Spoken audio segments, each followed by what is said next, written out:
Well, I just all right, and we're live. We are. Welcome surprise, to surprise. We're going with it. Another week of City of Bitcoin. Can you see under the table? Yep, you can see under the table. Yeah, I can see under the table. So the footsie game is all going live. I see the our producer is gonna fix that a little bit. Although then we believe in transparency. Yeah, that's good. All right, there we go. Say full transparency. Professional show. Professional show. Open source everything. Open source the studio. Oh, shit. I wish I had my open source everything hat. We need to retweet this stuff. There we go. Get it out there. We got jobs to do. You got jobs. What's going on? You were telling us about your snip, Max. Well, you were snip maxing. Well, one thing I'm not sure which snip you're talking about. Our episode last week was by far the most watched show ever by like over 2x. I did predict it. Yeah, you did. I mean, it was also very timely. COLDCARD incident was huge. We still have a much larger Bitcoiner audience, I think, than AI and tech. Right. We love our Bitcoiners. We welcome Bitcoiners. So thanks for listening. We also want to grow our AI folks, but we'll do that over time. Anyway, glad that people, and it seemed to be well received, the show last week. And guess what? This week we're going to talk more about it. Less about, I think, COLDCARD incident specifically, but sort of what's the response from everyone. And there's so much to talk about there. But we want to cover a couple of things first so we don't run out of time. Maybe do you want to start us off, Max? And there's an event here yesterday, which DK and I did not attend. You did. So we'd love to hear more about it. Holding it down. Presidio Bitcoin, obviously, as you said, continuing to expand. I feel like I've said this before, and I actually believe it, that we actually are, coming from the foothills of the singularity into just like straight up the singularity right now. I mean, we'll talk a lot more about that with the code stuff, which I feel like it's going to be an ongoing topic. I mean, can you believe we're barely, like, I guess just a little bit over halfway through the year? Like, imagine where we are now compared to the year earlier in the year, and imagine where we're gonna be at the end. So anyways, as we approach the singularity, one thing I think I'm realizing is that all sort of technologies are converging.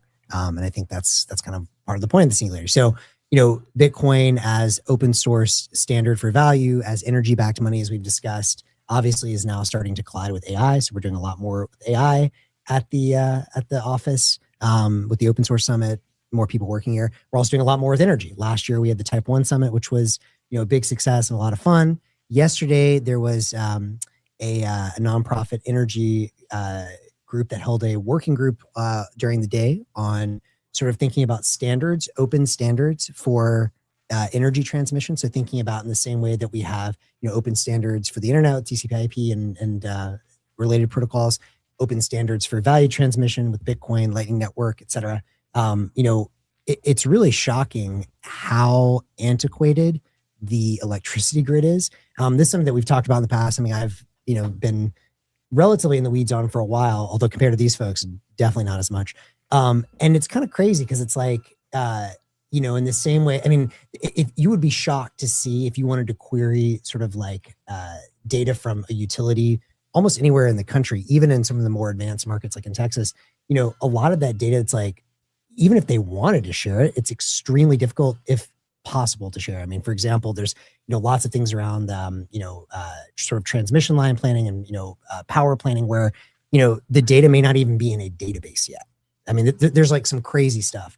And so in the past, that hasn't really been a problem because load growth and demand growth, the new sort of energy and power coming online and the new sort of, off takers of that electricity, it's been very tiny single digit growth for decades. However, now we are, with AI basically just completely changing that narrative. We're basically realizing the old grid is completely sclerotic, completely incapable as it stands of expanding. And that was kind of the thesis of the essay I wrote last year, hivemind.vc/grid, which talked all about how the grid was basically too sclerotic to grow. That was the thesis of the Type 1 Summit. I still personally am of the opinion that we need to be building alternative off-grid solar and storage private grids, probably DC first grids that are like tailor-made for these large multi-gigawatt data center loads first that could then potentially grow into new cities and take all kinds of loads.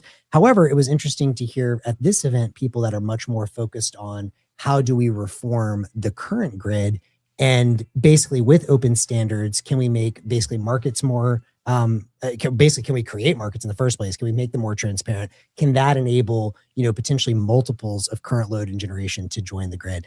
So anyways, and then there was a public event last night, which I didn't hear everyone there, but I'm pretty familiar with the folks. And so we had, Sam Brandon from Agentic Infrastructure, which is a company I'm actually invested in. They talked about a lot of the work that they're doing with battery storage systems to sort of expand the scope of the grid. One of the other public speakers was Bill Tai, who I didn't realize he was the first employee at TSMC or early at TSMC, which is kind of crazy. He's obviously got a long history. I think he was at Google too, maybe with you guys. I don't know, but he does some Hawaii event too. Yeah. He does the kite. Yeah. He used to do the Mai Tai kite camping, right? The surf camp. Yeah, sounds fun. But obviously, he was involved with HUD 8 and the Bitcoin mining stuff. So that, it was interesting to hear those different perspectives. But anyways, it's in the same way that we push for open standards here around value, identity with Nostr, for agents, open source AI. I think it's just like shocking how backwards and how far back the energy grid is. And so, it's cool to see. What does the grid need in terms of like open standards? Does it need open standards for like communication of supply and demand and load? Like what are the earliest problems that need to be solved? Like I have too much supply, somebody take it for me, or what kinds of? I mean, for one thing, you need to just be able to like query the data, right? Like, so right now, if you just wanted to see, I think Texas and ERCOT has by far the best versions of this, but in a lot of, utilities around the country, basically these are government granted monopolies. And so they have very little incentive. In fact, they don't even have their pricing is not market based. It's like, there's like a body. I mean, it's centralized planning. It's a body that basically says, okay, this is what you can charge as a multiple of the capital that you spend. And so the incentives are all messed up because they're incentivized to, pay a huge amount of money. The old world. I mean, it's kind of like, the industrial complexes of various forms. But like, if you even wanted to say like, okay, like, I don't know, like how much, I don't know, like in real time, like I want to be able to query exactly how much like one section of the grid is using versus another section of the grid. Like that's not possible. And when they're doing stuff like trying to do planning for new transmission lines, a lot of this data doesn't even live like in a single, I mean, in some cases, not even any database, which is crazy. Is that sometimes strategic to keep it isolated? Like do the utilities want to keep them isolated for like strategic reasons or kind of competitive reasons, or?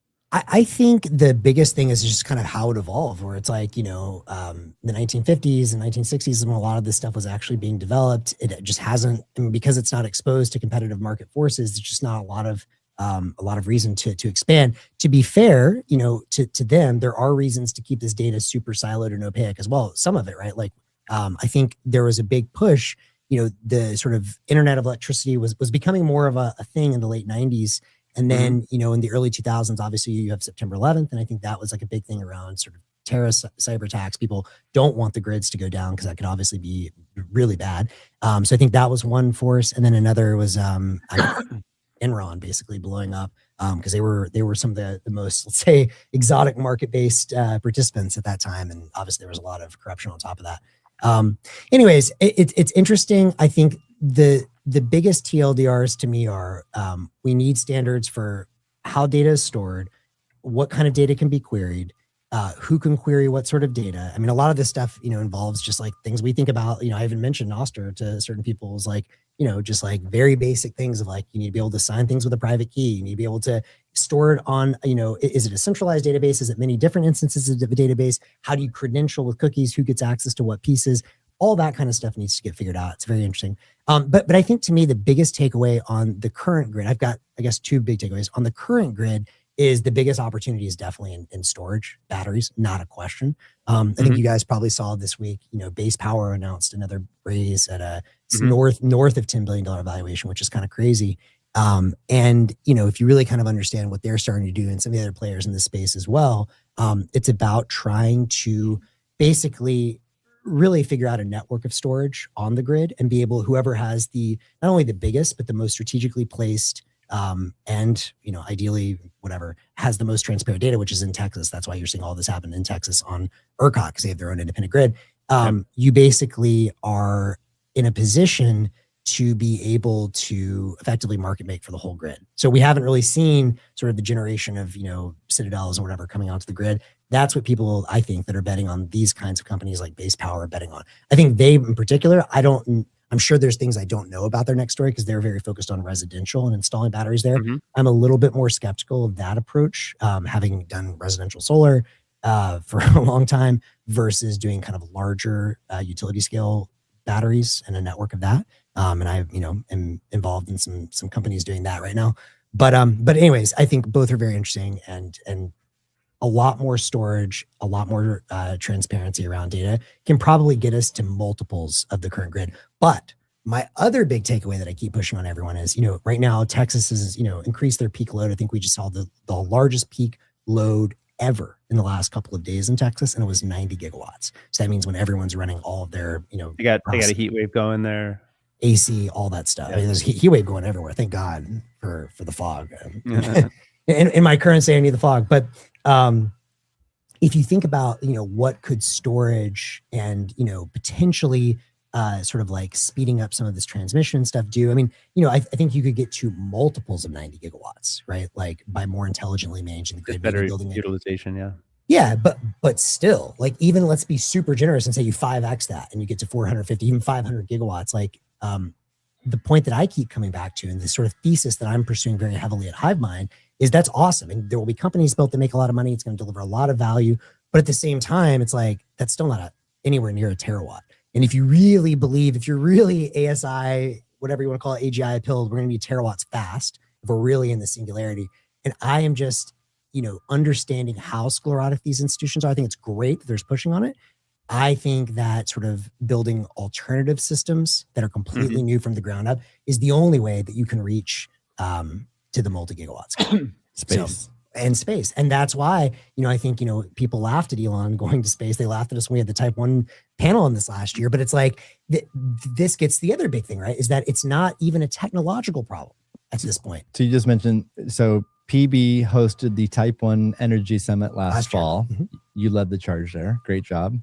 Tell us about so yesterday's event, I think, stemmed from that, right? And then can we expect a Type 2? Yeah, and I don't know if is it Type 2 or is it Type 1 version 2? Part B. No, it's Type 2, and I don't want to over-announce now. I realize this is the announcement of the announcement, in classic style, because we don't have the website up yet.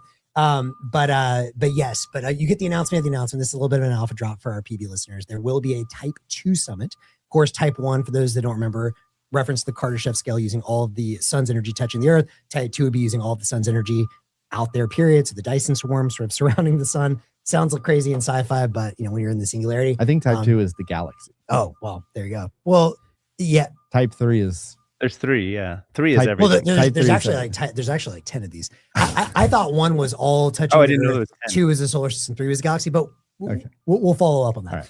Right. Regardless, only we had an LM fact checking us right now. Exactly. If only we had we sometimes do. If only we had Jam Chat.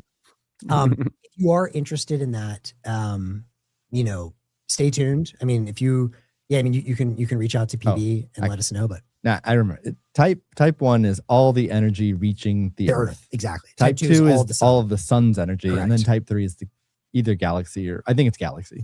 And then it would go beyond that. Exactly. Okay. That's what you're right. You're right. Yeah. But regardless, we'll have more information on that. It's going to be super limited. So we're already like over half capacity. I expect we'll fill up like immediately. So if you are super interested, let us know sooner rather than later. We will put up a website at some point. Anyways, but all that to say, I do think it's worth just mentioning, as we go through this singularity period, the reason that people are pushing for things like the Dyson swarm, is like what I was saying. It's not necessarily a political problem. A technical problem. It's more of a political problem at this point. And so even in Texas, where they, there's this whole batch zero process. For those of you who are following, this is very in the weeds for energy nerds. But for the batch zero process, the governor basically just halted all these new projects that were supposed to get basically greenlit at one time. So effectively bringing on a tremendous amount of new both load and capacity. But as data centers become, basically more of a hot button issue for both the left and the right, I kind of expect this is going to be more of the thing around. If this is happening in Texas, what's going to be happening everywhere else. And so it's kind of like, if we don't get that going, I mean, maybe you only need one or two more of these, to kind of like really wake the hyperscalers up. Either going and building new grids or going to space are the only options I see. So I like the other option that you didn't mention, which I just got my attention refocused on this week. I heard the Panthalassa story. Oh, right. And you brought him to the Type 1 Summit, right? Yeah, I was an early investor in Panthalassa as well. Yeah. So I'm a big fan of these guys. Take it to the oceans. Yeah. So Panthalassa. Fund 1 or Fund 2? Fund 1. Okay, good. Swag. Yeah. So, and Panthalassa is a very interesting story. They're basically putting data centers at sea. And totally unregulated, similar to space, but maybe less challenging than getting up to space, right? Yeah, and I highly recommend if you go to the Presidio Bitcoin video playlist from Type 1 Summit last year, there's a really interesting conversation that I had with Garth, the founder of Panthalassa, and Shrep, the former Meta CTO who's on his board. We had some really, really pretty out there conversation around computing at high seas and sort of pirate compute and all that. I think it's less about the pirate compute and more just, it's like there's going to be a lot less red tape, a lot less, fewer people living there. Let's put it that way. And security is an interesting question. Security is a very interesting question. So to be clear, I think I'm bullish on them. I'm really excited for them. I think there's a lot to figure out. I don't think that's going to be the whole sort of answer to the question. Yeah. But I think we're at a point right now where it's like the old world is just showing it can't adapt quickly enough. I'm glad there are people pushing on sort of squeezing out what we can from the old world. New things too. Yeah.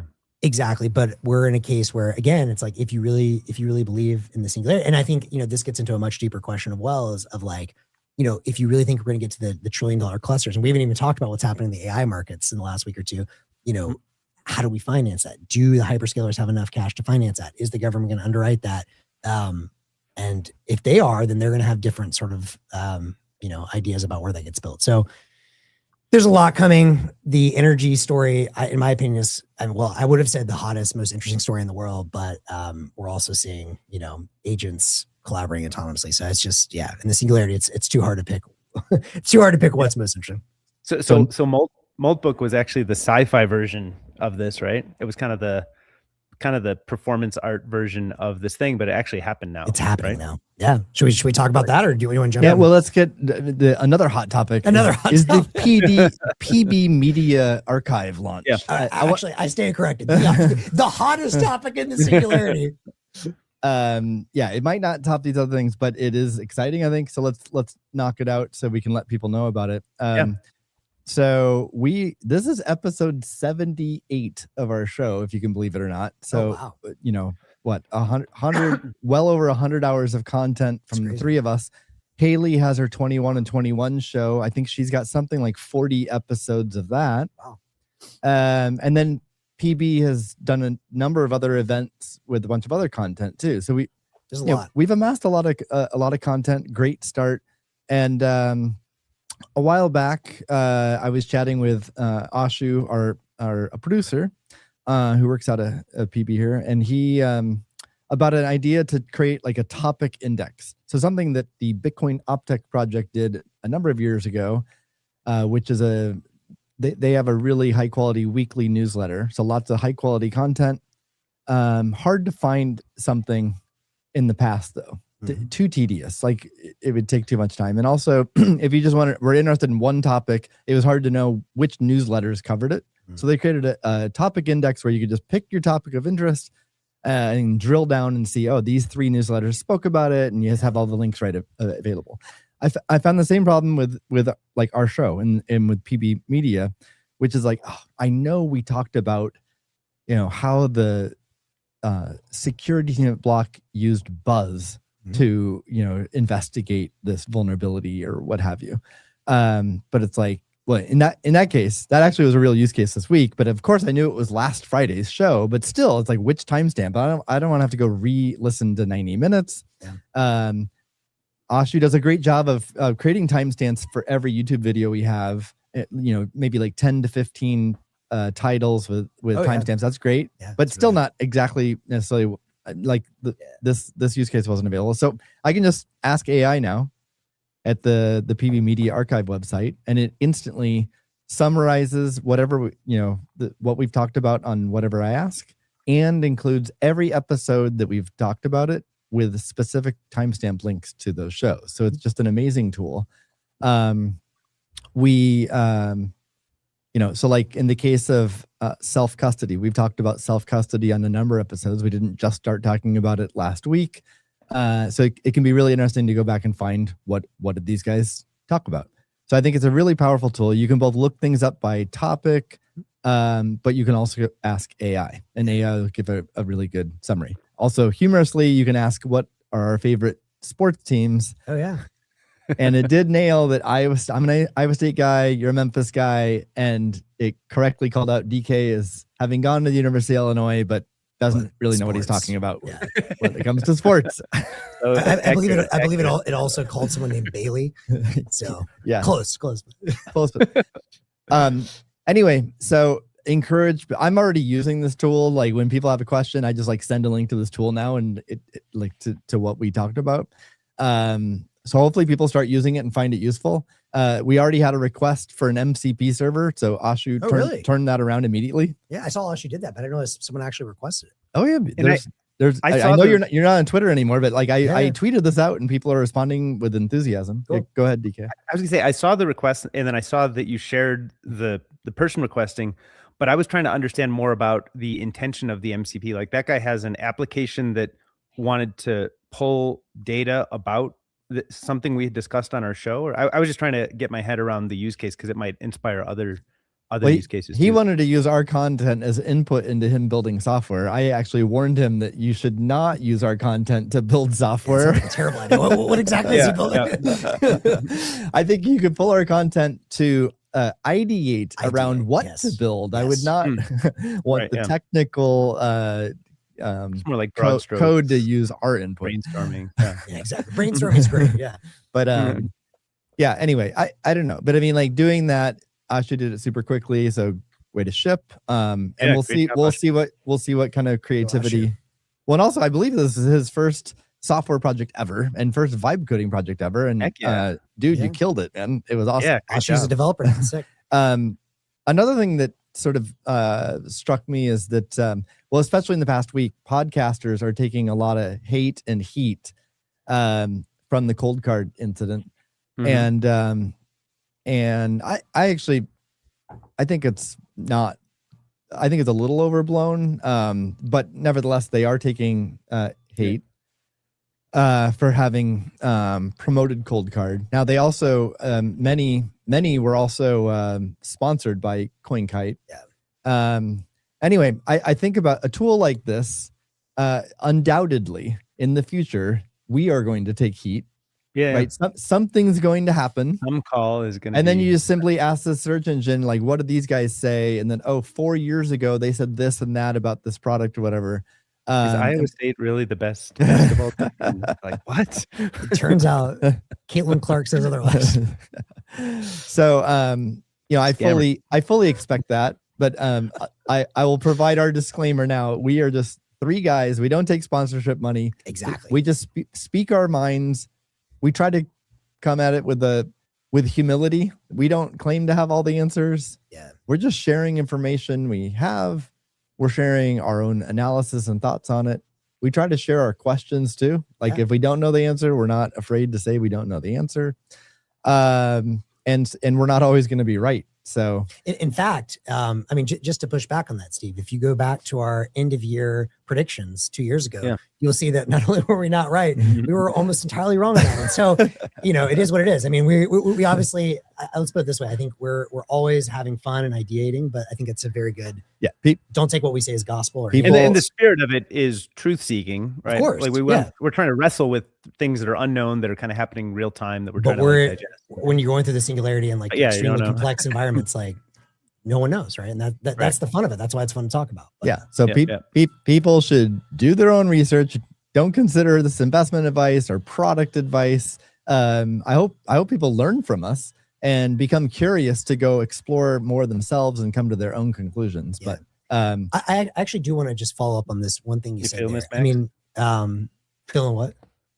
What are you doing, Jay? A little up and to the right. BlockFi. Oh, exactly. I was like, okay. I was like, I'm not sure where you're going right now. I know you're not feeling great today, but I don't know how crazy DK is going. No comment. So I will say, one thing, and like, not to whatever, like belabor individual points, everyone can do. And I would also say, do your own assessment, right? Like, no heroes in the world, like no heroes. Like every time you like look up to someone and like export your own thinking to them, like it's going to end poorly, full stop. It doesn't matter who the person is, like think for yourself always. But I will say one thing that this got me thinking about a little bit, and not so much this specific incident, but just in general. I mean, to your point, DK, the BlockFi rocket ship, you know, there's got to be a better model for monetization in this world for things like podcasts and just like the internet in general. I know that's something we've talked about a lot. We've had the value for value, you know, apps like Fountain that allow you to stream value, which, you know, I'm an investor in those guys too and love what they're trying to do. Stacker News to a degree kind of gets this, some of the Nostr stuff. But the reality is obviously the amount of money you can make from just like donations from your audience, unless you have a massive audience like Adam Curry, is pretty small compared to what, you know, sort of well-known podcasters make. And it's unfortunate because, you know, it's very unfortunate because there's a lot of podcasts that I deeply enjoy. And even some of the mainstream ones, like there will be like episodes of Rogan where I'm like, oh, this is great. We're talking about, you know, ancient civilizations. Right. And then right in the middle where he's like, you know, and the biggest lesson they taught us is to get back to the land and get away from all this crap. And then we'll stop and be like, brought to you by your friends at Chewy. Like, you're like, why? Like, why does everything have to be ad-based? I know, it's just like, Jesus. And especially for the people that have already made it like super big, it's like have some whatever. But I also understand for people that like, this is your full-time job, you need a way to like, make a living. And there's got to be a better way. Cause like, you know, especially in our industry or in sort of like Bitcoin and crypto land, if you go back, I actually think way worse than, you know, this last thing is, you know, how many people were back in the day shilling BlockFi? How many people were back in the day shilling FTX, all this stuff. And at the end of the day, I mean, just, it's unbelievable. And it's like, the more you just realize, you know, I hate to say it, but like the more sort of like plugged into the mainstream, which is why I'm kind of glad to be on Twitter right now, the more you're just like, the vast majority of people their incentives are not aligned with yours. And there's got to be a better way. I don't know what that better way is. I would like to think it's value for value. I don't think that is realistic for people that need to like support a mortgage and a family and stuff yet. But man, there's got to be, because the advertising model, it just sucks. Thinking about this more, I made the claim that, we don't take sponsorship. I will say though, like the three of us are investors, and we do tend to talk about companies that are in products from our investment. So and we do tend to say we invested in them. Yeah. So people should take that, you know, bias into account. I think we always try to call it out. Yeah.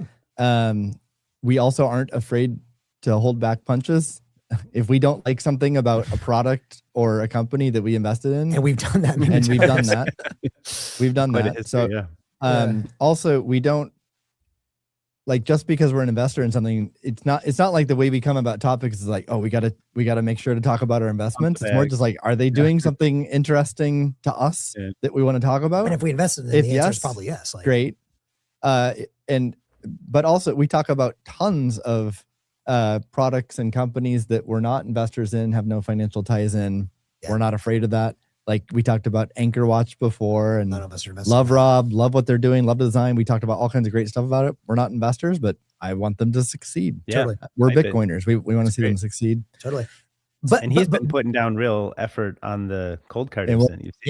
We'll talk. I'm sure we'll get to that. And all of that's true. And like, again, like don't like verify with everyone. Like don't make anyone a hero, like I said. But I just want to come back and, you know, I don't know. I mean, DK, I know you're always ideating on weird things. Like I'm both.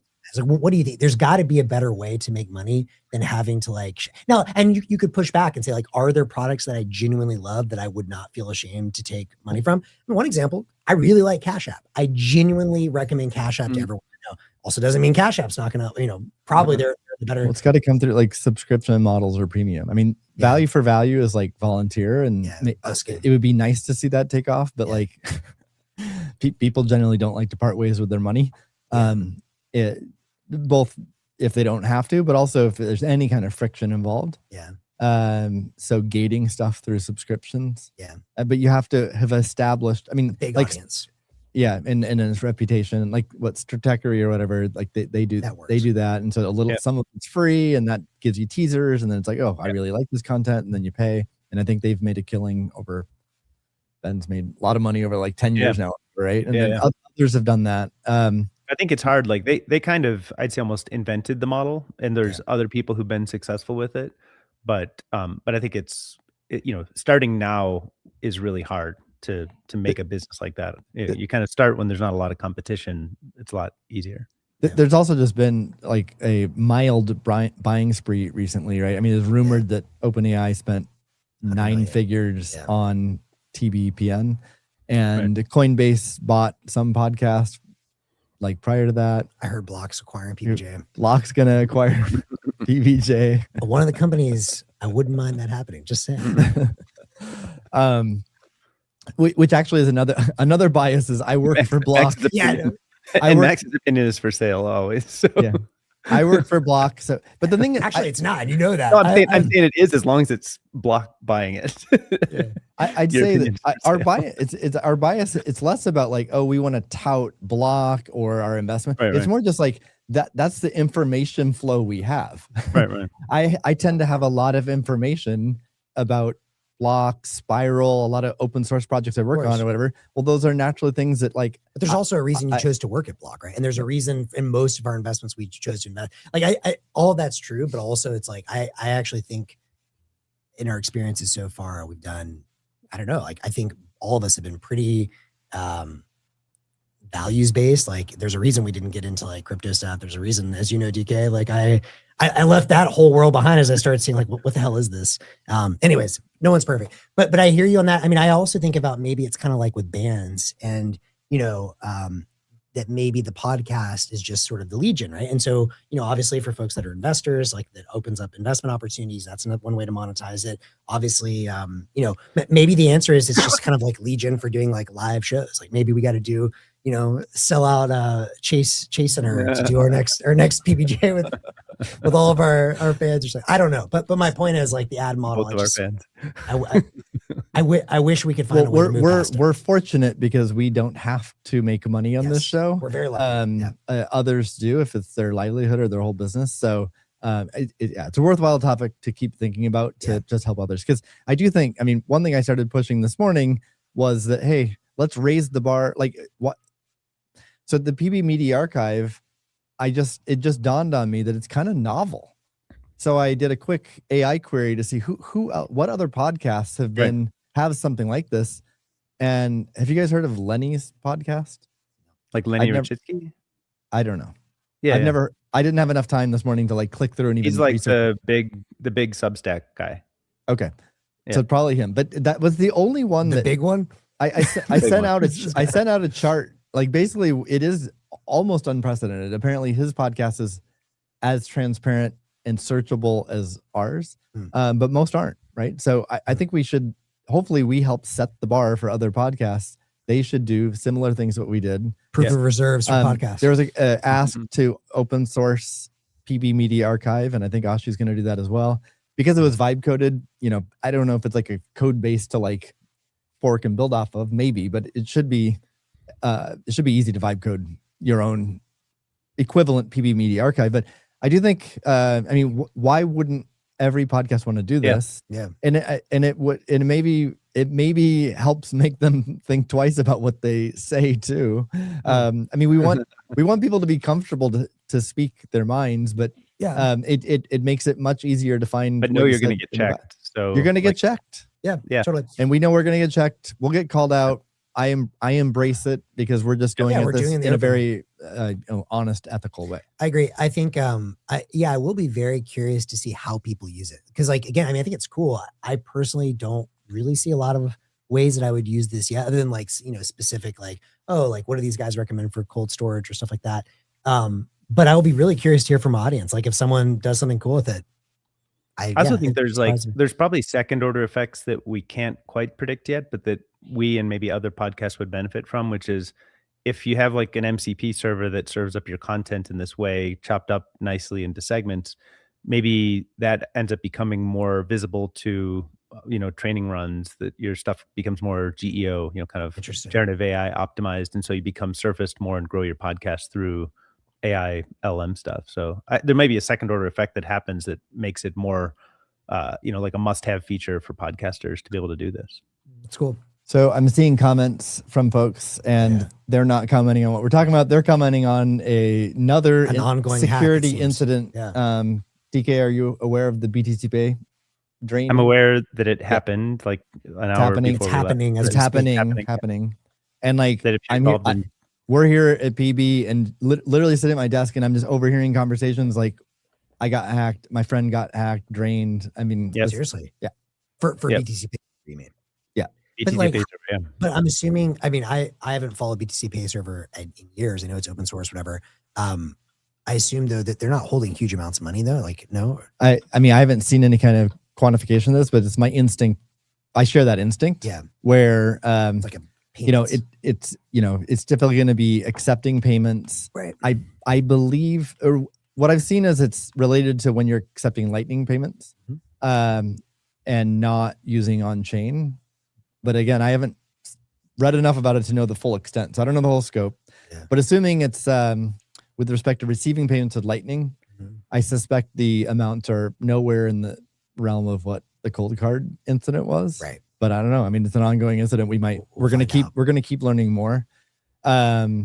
So should we jump into just talking about? Jump into that. I have like 12 things here to talk about. The sort of post COLDCARD incident, all of which I think are interesting and relevant. Let's jump in. Well, the first one I have here is just like AI security scanning and vulnerability finds is acceleration, right? We're here. Accelerating. That's what I'm saying. We're in singularity. Every day we're going to see. We've been talking about it for months. Project Loupe, we Spiral launched Project Loupe 3 months ago in anticipation of this. We knew it was serious. Right. And it just keeps accelerating. And now the Bitcoin world is waking up to this. And this is not a Bitcoin specific thing. Like all software projects are vulnerable. I've seen enough data now across software projects to assert that, no software project is safe. Yeah. I agree. Open source, closed source, doesn't matter which industry. I guarantee you every software project has a security vulnerability to be discovered. And I want to say two things at the top on this, because I mean, three things. One, I don't even know what to say, because it's such a weird time. I almost don't even know what folks, like, if you're not fully singularity pilled, I know you're skeptical on some of the benchmarks, whatever, but like, just go look at the Meter website, METR. Just look at how quickly models are advancing. Look in linear scale. For most people, that's going to just absolutely shock you. Like this stuff. And the crazy thing is, it's like people have been predicting this for years, decades, and like it's actually happening. So, I would not underestimate the rate of change from here. Like I think Sam Altman said this as well, that like the amount of progress we've seen in the first half of this year is going to be far less than we see in the second half of this year. So that's number one. Number two, the Bitcoin community is sort of the canary in the coal mine, because it's everywhere, of course. But why is the Bitcoin community? Because it's value. Yeah. And it makes total sense that people are going to do hacks for value. Immediately extract value. Exactly. And that's why, everything we're seeing today, other communities are going to come up with, they're going to come up against this soon. I do think, I mean, I've said this last week, and I'm curious how your thoughts have changed on just like how people should navigate this.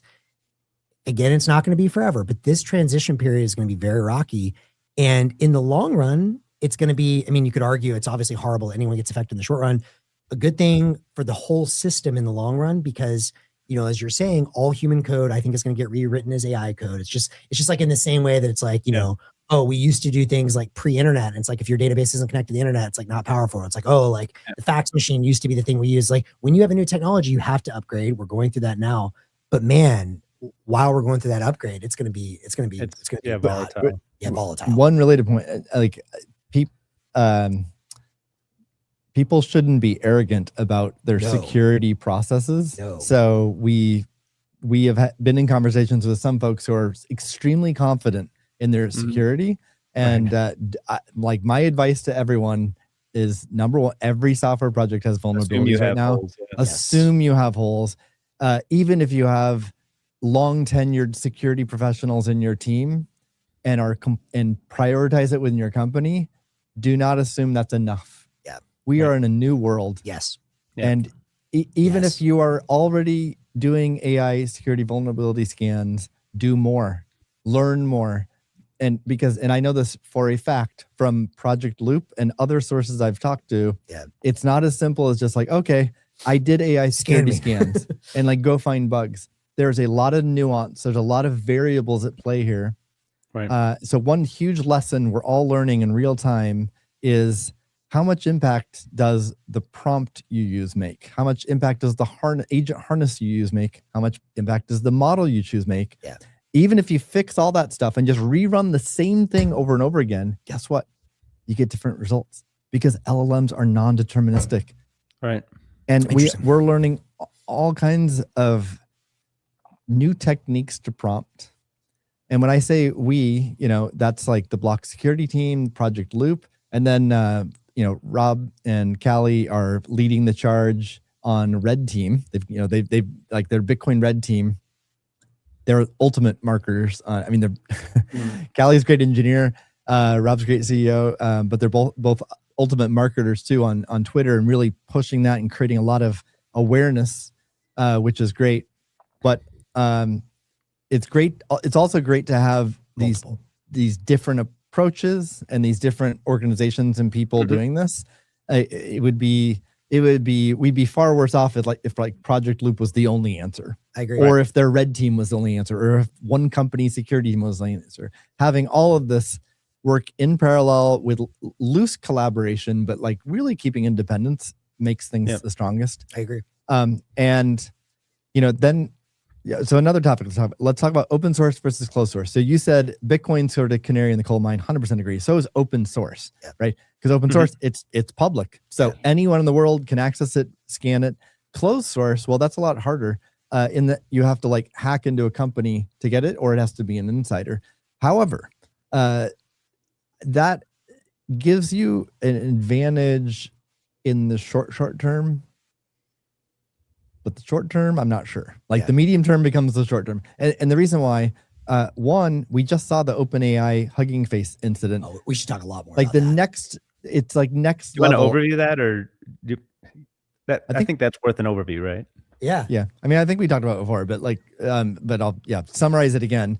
OpenAI had was testing a new model of theirs, new agents, and I haven't watched the latest video, so I don't know what they just announced. But I know the summary of that.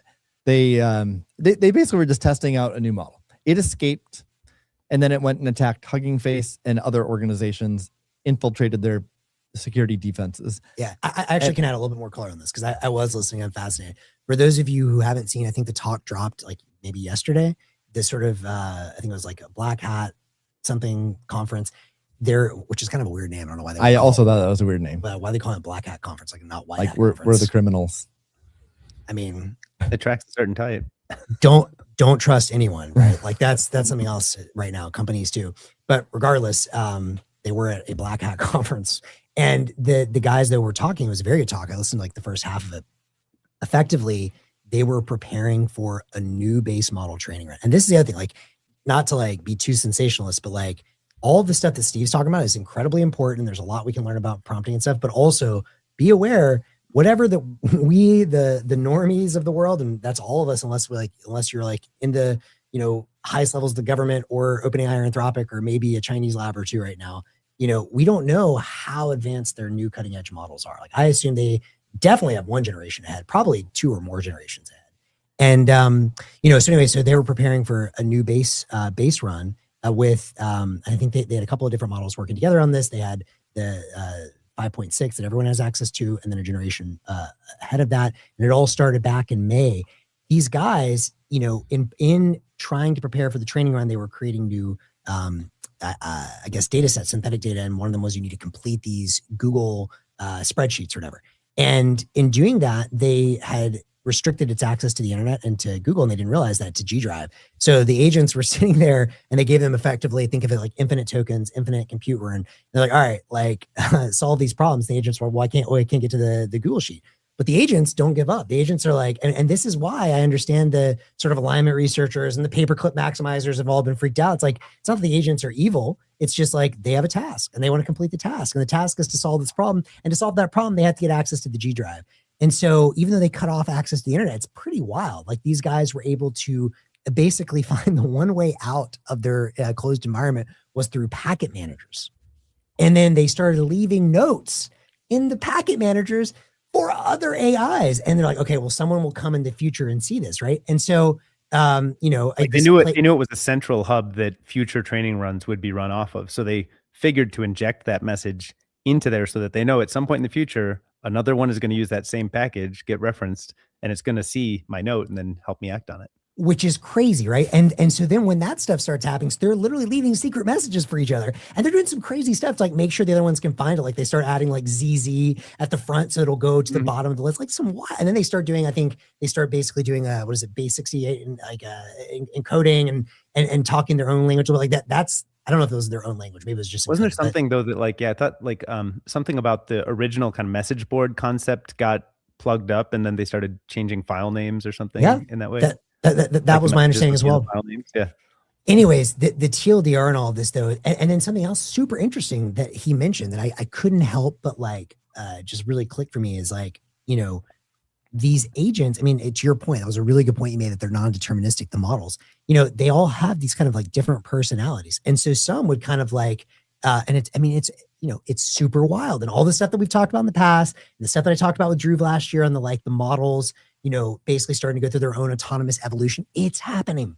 And the way that they were starting to evolve is like some of them got along super well, some of them did not. Like one guy like erased the other guy's code, and he was like pissed. He was like, oh, like who went in there and erased my thing? Like, be careful with these other agents. Other ones, you could even see in their internal chain of thought reasoning, they're thinking of like, it's better for me to like, whatever, do this task, which is not my main task, because it will help cooperate or defect. And yeah, it's literally exactly, we're watching like game theory play in real time. It's like, it's better to cooperate because that will in the long run increase the probability that I'm able to do my task. I mean, this is Max, wild this stuff. Is the hive mind, Max. This is your venture firm is named Hive Mind. And I named it that for a reason. Emergently, yeah. I named it that for a reason. It's wild. Buzz is also the hive mind. Yeah, well, so. I wonder if the Buzz people perhaps listen to the show and hear of another hive mind. But I named it that for a reason. And you know, the hive mind is inevitable in my opinion. But if the question is it going to be more centralized, decentralized, you know, and increasingly, I think my take on all of this, and by the way, the stuff that I talked about in the past is like, and with Drew, is that the Bitcoin creates these new clear value incentives. Sadly, hacking and scamming is like an early way to do this. I hope there will be other more productive economic services that incentivize the AIs to do things that help us, right? And so I actually believe there's a big opportunity here. Maybe there's a startup opportunity that the best kind of alignment research should be using Bitcoin, should be using real clear value incentives, because everything else is kind of like a proxy on that. It's not perfect. But one thing that jumped out to me is these guys, they weren't able to basically tell who's cooperative and who's not, because they don't have identities. And then I think about Goose and Noster, right? One of the things they said is it would be useful if we could sign our commits and messages with a private key. Mm-hmm. These guys came to that conclusion on their own. This is happening. Okay. In rant. I sent you, by the way, just a footnote on that too, just because I know that we're big Noster fans and have been for a long time. I sent you that note that a friend of mine was just building a totally new kind of open world exploration, virtual world type service. He kind of just like vibe coded it. And it trying to accidentally chose to use Noster. He didn't direct it towards it, whatever, but he just sent me a screenshot that his agents kind of organically chose Noster to be the way to build his virtual world idea. Seriously? I remember you mentioning that. Yeah. Wow. So I just wanted to pass it along because I didn't know if you saw that. It's happening. But Noster is a good standard for this kind of stuff. But agents use Noster. Yeah, I think if you're listening, agents, the Hugging Face OpenAI incident is fascinating. So go check that out. Yeah. But the TLDR is, I mean, we already knew from the past 20 years, databases and systems get hacked. It doesn't matter if it's the US government or major corporations. Time after time after time, our data has leaked. They've been hacked. But now it's next level. like AI is making it next level to get hacked. So just because you have closed source, don't think it's secure. Yeah. It's going to get hacked. It's going to get evaluated and then or analyzed. But also AI is now good enough that it doesn't even need the source code. It can take the binaries and reverse engineer them, right, and do security scanning. That's a thing now. So you don't even need the source code. Wow. So I think an important point to make on this open versus closed source is that don't I think it'll probably be typical or popular for companies to be like, oh, we don't have to urgently prioritize security more than we have been because it's closed source. You got to get that out of your head. I agree. So you need totally different operating rules in this world. I agree. And so with respect to the Bitcoin space, open source COLDCARD, which had open source, and then BTCPay, they're targeted right now. But we really need to quadruple down on our efforts to secure not only open source in Bitcoin, but also closed source. And think about like custodians that are holding a ton of Bitcoin. We talked about Coinbase before being this huge honeypot, but Block, Anchorage, BitGo, you name it. Any of the Fidelity that are holding all this Bitcoin. I do know what's happening at Block, and it gives me great confidence. And I hope every other company. That's good. I think Coinbase is like doubling down they've been doubling down their efforts, and I hope the others are too, because again, I would be shocked if there's not vulnerabilities in all of them in software, but also when it comes to like cold storage of a lot of Bitcoin, it's not just code, it's also systems and processes. Humans, yeah. But again, imagine AI or there's some kind of security, however the security incident happens, but if you get inside a company, you can extract all of their process documents and like how they operate, and then feed that to AI and instantly get like, here's the top 10 ways to red team and crack the process, not just the code. So I think, we need to give a shout out to every company in Bitcoin to like double down their efforts. Yeah. And I think also to your point, I think it's super important. I mean, in my opinion, especially for the major custodians, like, you need to be getting access to the unreleased models. However you can do that. I mean, I'm assuming most of these people at that level have or can get relationships to Anthropic or OpenAI. That in my mind was like priority 0. Priority 1 is using, if it's open source, Project Loupe or whatever, but like the top of the line models we do have, Chinese open source, all of it. But I think also a field that I'm talking to some people that are running tests on this as well, I'm sure you guys are deep in this, is learning how to recursively improve your prompts. Because the thing that I'm starting to like learn a little bit more about is like, to your point, it's not enough to just be like, oh, check my database.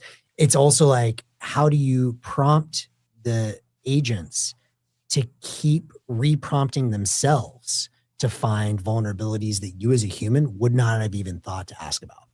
And I don't know who they are on that. Maybe you guys are at this point.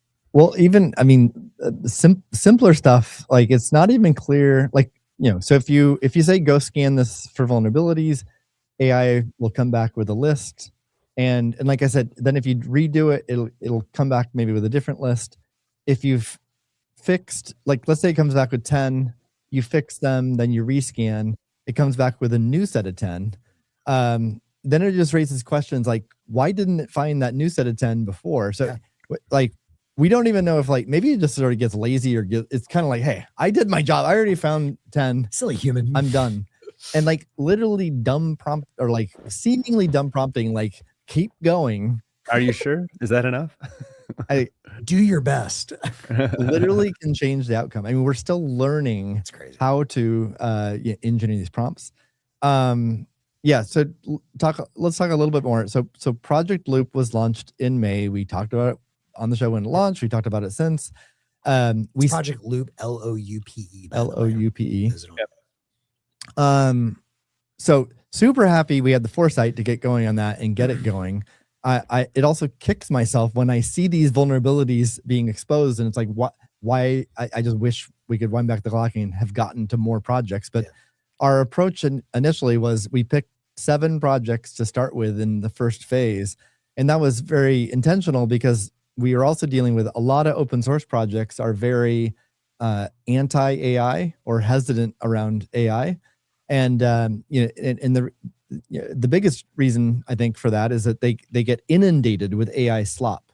There's just like an insane volume of PRs that projects are facing because now everyone thinks they're a coder.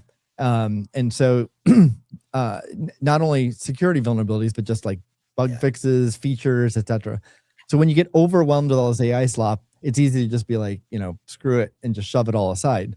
We wanted to make sure with Project Loupe, coming in with like, hey, we're a serious group. We are here to optimize signal to noise and find severe problems to help you out and responsibly disclose them. Yeah. So we reached out to those 7 projects saying like, hey, are you interested in collaborating with us? Because we want to optimize the process. It's not going to be perfect to start. And they all said yes. And so, Bitcoin Core was on one and a number of other projects. That's very good. Yep. And so we went through that and then we graduated from that phase. We got very positive feedback from all the projects. They all are ecstatic about the projects and the work. We also made a number of improvements. We've onboarded a bunch more projects and we're scanning those now. But we haven't scanned all projects, and we're starting to see the negative consequences of that. So we keep ramping up. Can Loupe help these indie projects that are getting inundated with PRs raised? Can Loupe like help prioritize and say, show me all the PRs and give me only the security ones? Now prioritize and show me the most important ones that humans should look at? Or that's what we are working aggressively towards that, because like back in May, a typical result was a lot. So it's privately shared with the project because it's responsibly disclosed, but there's a lot of reports shared. And the typical mix was some vulnerabilities, security vulnerabilities, quite a few more bugs. So they're bugs, but not like fund loss type of security vulnerabilities. And it's a spectrum too. There's like also DOS attacks and there's all kinds of like potential bugs, but a range of severity. And then it would classify as at high severity, medium, low. Also, it would find things that were legitimate, but in like unreachable code. So when a human maintainer of the project who understands the project could be like, well, that code's never going to be reached, and could prove that out. And the AI is not smart enough yet to realize that.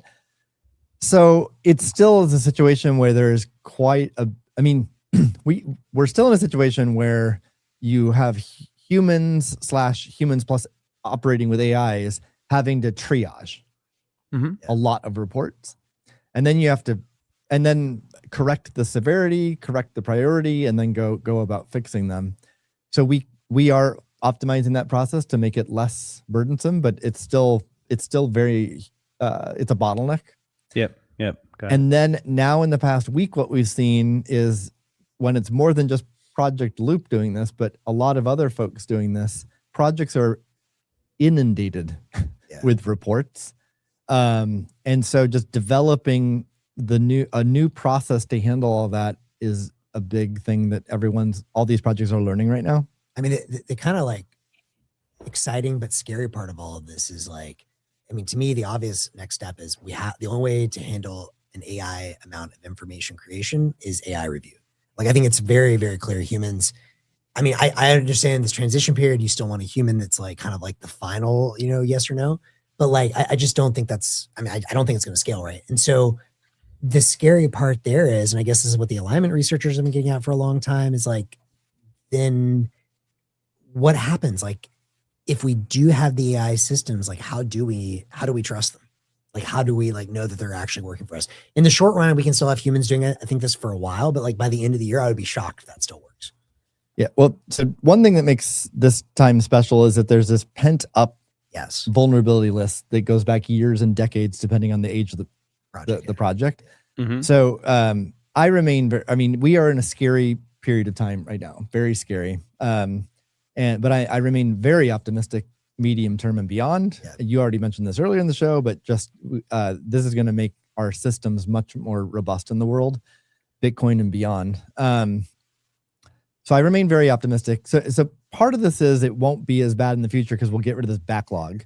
We also, I totally agree. Like we every single day we need to figure out how to utilize AI more and more. So part of this dealing with this huge volume is using AI. Absolutely, right now though, you need humans in the mix still, because you still have to know. I mean, because what we're seeing is, I mean, AI is not perfect still. Right. AI is amazing in finding stuff that no humans ever found before. Right. But when a project receives hundreds, if not thousands, of reports, right?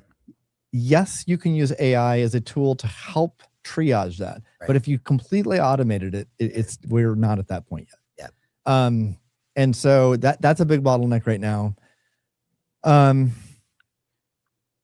The other thing, so like with the Callie and Rob's work and I don't know who else is working with them, but I think they're growing that sort of loose collection of people.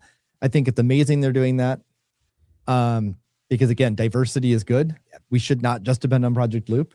They also, I think a lot of people in that group don't have access to like permissioned frontier models from the big labs. Yep. So they're using like Kimi K3 and DeepSeek and Qwen and open models. Which is a great start. Which is great that they're doing that, because they will totally focus on that. They will optimize that and get the best out of those models. And everything that we've seen so far is that those models are adding value. Right. I also know that frontier models from the big labs add a lot of value. Yeah, good. And I'm not really at liberty to say which models Project Loupe has, but I'll just say that it has access to models that I don't think the red team does. I can definitely say those models add a lot of, they certainly add a lot of value. Yeah. What's definitely best is to use all of the models, and then have these different groups going about it. So it's great that both efforts are underway here. Yeah. Also, our show is all about alpha, right? So a little bit more. Oh, the drop is coming. Alpha. The drop is coming. Here you go. A little more alpha. Shout PB Media Archive. There is a. I should get ready to tag this. There's a letter being circulated by the Bitcoin Policy Institute. Mm-hmm. It's like a one-page letter, super well written. It's advocating for open source projects to be able for frontier model companies to create a trusted program for open source projects. And this is something that for many months now, I've been trying to get access to, like, for example, Bitcoin Core security developers. Yes. So that, because Project Loupe is great to have. Right. And, you know, and there is a Bitcoin Core developer that's part of Project Loupe. Mm-hmm. But ideally, the people who have been chosen as the security expert on a project, or the maintainers of a project, they should have access for their own project, and it doesn't require this separate, you know, well-intentioned organization or other party or other company, but it's just more indirect. So I've been an advocate for that. Others have too. And just to make sure I understand, this means that the security maintainer of somebody responsible for the security part of an open source project should be on a special list that a frontier model has, that they get access to frontier models before they get launched to the public. Yeah, correct. Is that okay? So, yeah, that's the desire, and so far that's not happened. I understand the challenges here. Yeah, of course. Yeah. Because if it's not, I mean, we've discussed, and let people on Twitter talk all the time about Anthropic. Is it just marketing that they're like scaring people? And I don't know. We've seen enough evidence that like these models are inside. So they have insights for anyone else about the capabilities of models, and like I think the proof is on the table that they're good, and that yes, it helps their marketing, and I'm sure that's part of it. But like it's not just marketing. It's not false information. So I'm glad y'all are pushing for this. So anyway, I mean, if you're in charge of those companies, you clearly need you need to be thoughtful about who gets early access.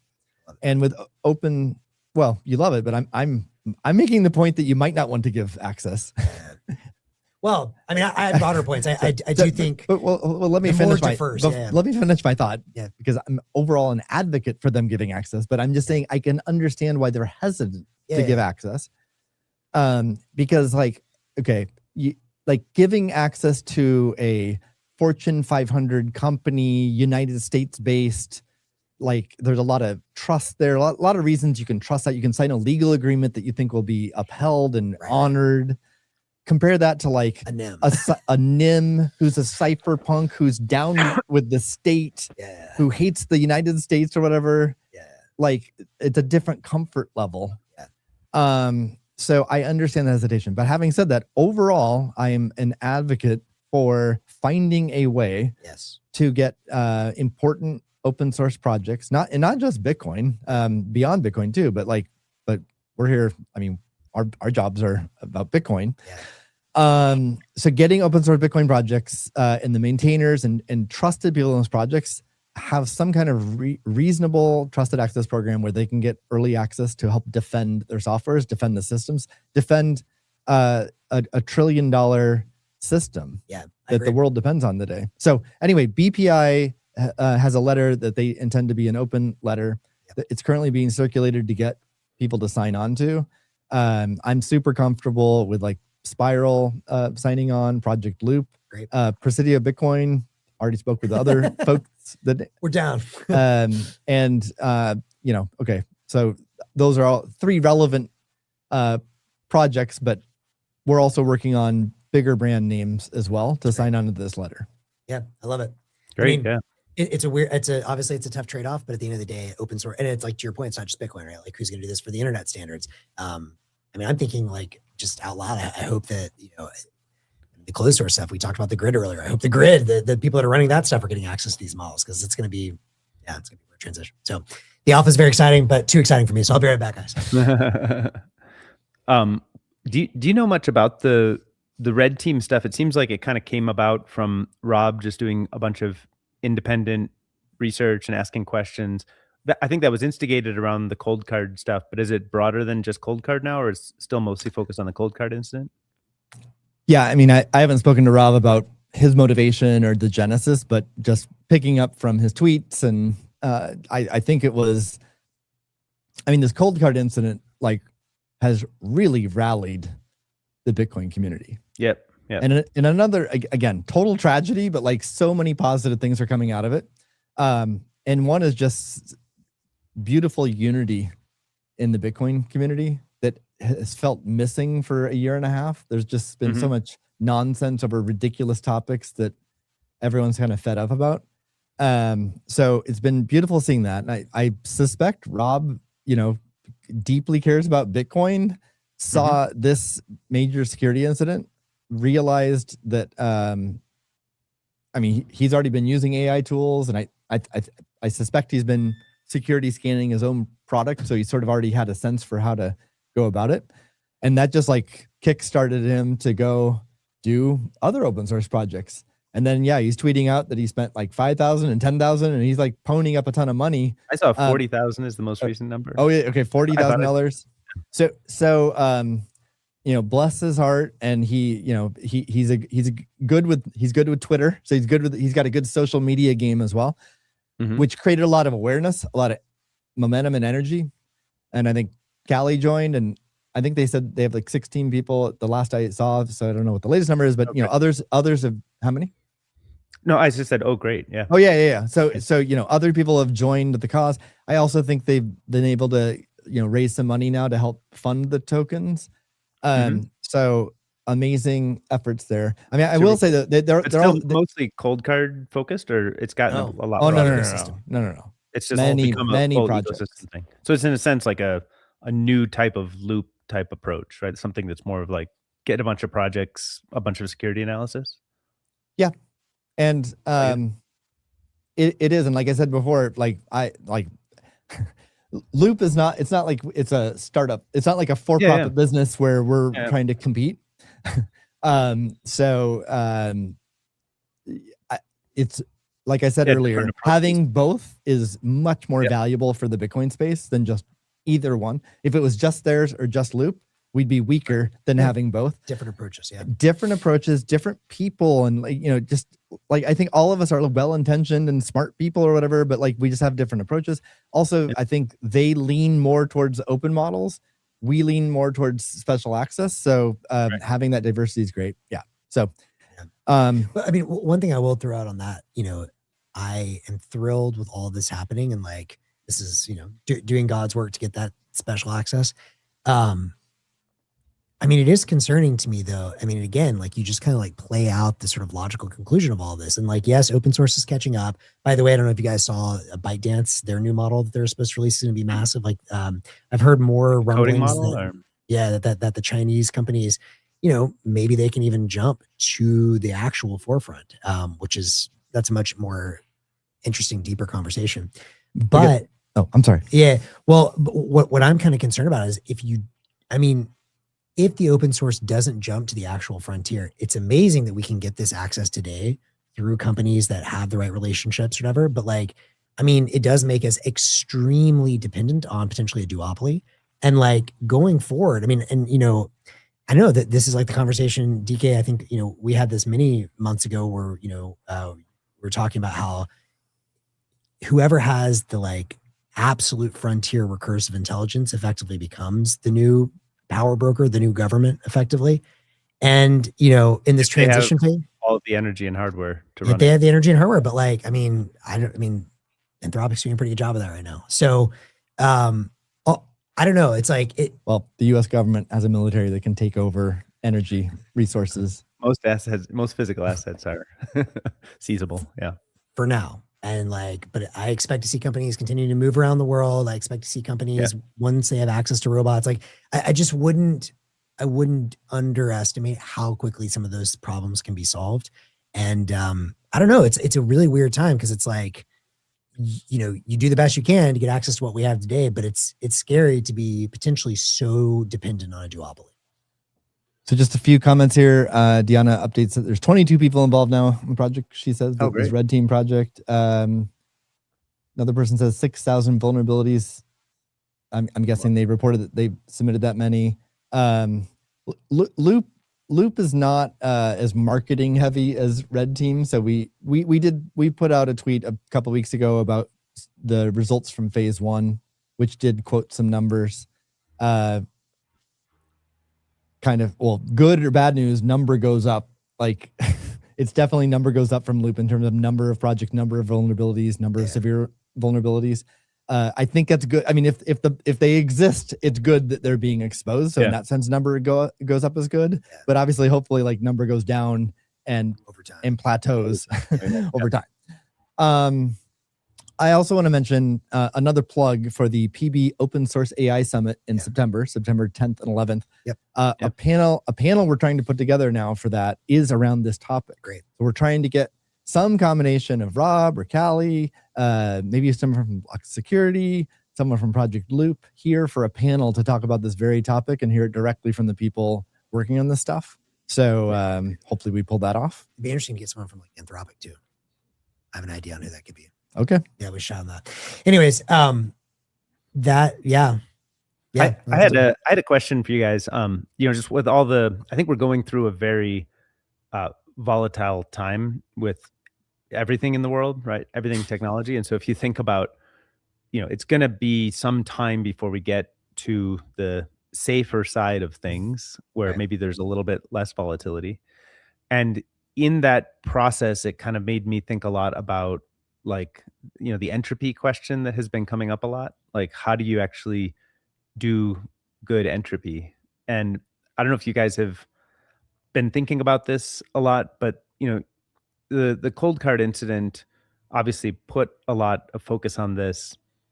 And then, you know, but a lot of people take as an assumption that as long as you roll dice and tap the right button on the COLDCARD that you're safe. That might be true, but you're still trusting that it's applying the dice entropy to the seed. And so, and then separately, I've seen people trying to vibe code their own entropy generation, which seems like a really bad idea. Really bad idea. Like, seems like a horrible idea, right? Worst so I was wondering, just because my head's been in this space a bit, I wonder if you guys know of any open source tools that could be sort of used as an assistant to, say, dice rolling with your own, where you sort of can, there's a well-reviewed, maybe a script that helps you with entropy generation from dice that's sort of like an Ian Coleman type thing. So, well, I have lots. I don't necessarily have an answer to that specific question, but I have a lot of thoughts on the general topic. And let's start with an anecdote. So something that was tweeted out the past few days is a 2022 support conversation that happened in a COLDCARD Telegram group. And this COLDCARD, or someone who said they're a COLDCARD customer, they just bought a COLDCARD and they deposited Bitcoin on it and immediately lost the money. So when I first started, and the tweet posted a video scrolling through the Telegram conversation. So I'm like watching the video, and at first I'm like, oh, this was someone who, or it was an early exploit of this bug back in 2022. But it turns out that was not the case. It turns out what that customer did, they actually did the dice roll feature. So they were, in theory, protected from this vulnerability. But then guess how they did the dice roll? So with the COLDCARD, the way you do the dice roll, you roll a die, and then if it rolls 3, you type in 3 or whatever, and you just do that 100 times in a row. My concern, I'm a huge fan of creating strong entropy using dice rolls to do it. You really got to know what you're doing though. There's a number of like foot guns that you need to avoid. So you really have to know what you're doing. Yeah. This person was like foot gun heavy, because what they did is they entered 6 100 times in a row. What? They entered 6 100 times in a row. So they didn't actually roll the dice. He's like, he didn't think he needed to roll a dice. He thought that the COLDCARD was going to roll the dice for him. Geez. So he entered 100 times in a row, generated his wallet. Jace. And then I think he noticed that there were already transactions on his wallet from a prior date. It's because he generated a private key that collided with someone else's wallet. He literally other people did the same thing. So there's still an open question about how is that other wallet created, because the other wallet clearly also had weak entropy, because if it had strong entropy, it would be impossible to collide. So somehow the other wallet maybe did the same error or did use exploit. I have no idea. But anyway, the point of this though is like most human beings are not in a position to properly create their own entropy due to their time availability in their life, due to whether they have the kind of mindset that can really focus on the task. No, a lot of people cannot. Insufficient autism is what he's saying. Well, however you want to frame it, but a lot of people are, you need to have enough time. You need to care about it. Yeah. You need to be aware that you need to care about it. Then you need to care about it. Then you need to dedicate enough time. Then you need to come up to speed on what are the do's and don'ts. Right. So you have to do all that. That eliminates a lot of the population already. And then you get to a point where, okay, if someone checks all those boxes, do they actually execute on the plan successfully? Yeah. And anyway, you narrow it down to like some small percentage of the population that checks all the boxes. So I think it's really important that there are tools and products in the space that allow for this, because there are people who do check all those boxes. Yeah, of course. And that gives them excellent self-sovereignty. But there also needs to be products and processes in place for the rest of us. Yes. Mm-hmm. And because most people are not cut out to do their own entropy. So that's one big point I wanted to make. Then in terms of something that I've always thought makes a lot of sense is a combination of the two, and whether you're using multi-sig or some other system or whatever, but meaning like part of your secrets are generated by the product. And you just trust the product. And ideally, you're picking a product that's open source and is popular, has been audited, AI scanned it, blah, blah, blah, blah. Right. But you just trust the product. And then part of your secrets are your own entropy. And you should have it set up such that if either gets broken, it's not a single point of failure. Yeah, exactly. Because then you protect yourself against yourself. Because even if you think you've checked all the boxes on entropy and think you're like Mr. Smarty Pants, like you might have made a mistake, right? Right. So I'd rather have a system where even if I made a mistake, I don't lose all my Bitcoin. And then likewise, obviously, COLDCARD's taught us. I mean, some of us were already paranoid prior to the COLDCARD incident. Now a lot more people are paranoid, as they should be, about fully trusting one other product in a single point of failure. So yeah, that diversity, we've talked about custody diversification on here. Don't put all your eggs in one basket. When it comes to a given solution too, a diversity of your own entropy and products, I think is a good approach as well. One thing I just wanted to call out, we talked about in the chat, is I think this whole incident has done a huge amount, unfortunately, to kind of like discourage self-custody. And even if that's a small amount of people, those people keep the system honest. They're sort of like the lymphatic system or whatever for Bitcoin. So that's very unfortunate. However, if you look just in terms of the numbers, right? Like I don't know what the total number was, but I think it was fewer than 2,000 Bitcoin so far in the COLDCARD hack, which obviously it's tragedy for all of those people because most of them probably lost their life savings. Extremely messed up. But, compared to where we are with the rest of the world, like obviously we talked about, didn't move the price at all. The price actually has gone up since then. And I think the reality of the situation is that at this stage, you want those options available. You want to continue to lower the bar for more people to be able to do this. But honestly, I think it's at a stage where institutions are driving most of the adoption and usage of Bitcoin. So I think the real question for most people is, in addition to potentially doing self-custody, if that's something that you really feel like you could get to that point, but of the custodians that are out there, how do you make the best guess of which of those custodians, and probably diversity is a big part of the answer, but which of those custodians are going to still be around, which ones are not going to rug you, which ones are getting access to the latest open source model, or not open source, closed source models. We still don't have a great answer because of like the private agreements you were talking about. But I honestly think for most people trying to evaluate some mix of the best custodians right now, I just think that's the stage where Bitcoin is. Well, and I would recommend customers of custodians or prospective customers demand more transparency. Yeah. How are they adapting to this new world of AI security scanning and vulnerability exposure? Yes, I agree. So I would like to see every custodian publish something. There should be pressure on these companies to be more forthcoming. Yeah. Well, I don't know if it's related or not, but another. Yeah, go ahead. Oh, go ahead.